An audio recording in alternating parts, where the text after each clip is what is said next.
When I was 7 years old and my sister was just 5 years old, we were playing on top of a bunk bed. I was 2 years older than my sister at the time.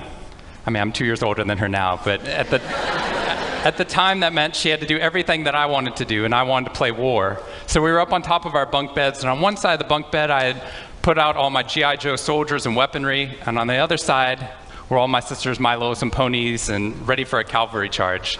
There are differing accounts of what actually happened that afternoon, but since my sister is not here with us today, let me tell you the true story. Which is my sister is a little bit on the clumsy side, and somehow, without any help or push from her older brother at all, suddenly Amy disappeared off of the top of the bunk bed and landed with this crash on the floor. And I nervously peered over the side of the bed to see what had befallen my fallen sister, and saw that she had landed painfully on her hands and knees on all fours on the ground.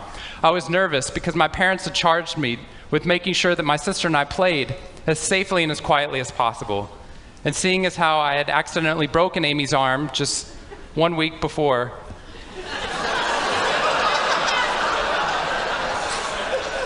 heroically pushing her out of the way of an oncoming imaginary sniper bullet, for which I have yet to be thanked. I was trying as hard as I could. She didn't even see it coming. I was trying as hard as I could to be on my best behavior, and I saw my sister's face this wail of pain and suffering and surprise, threatening to erupt from her mouth and threatening to wake my parents from the long winter's nap for which they had settled.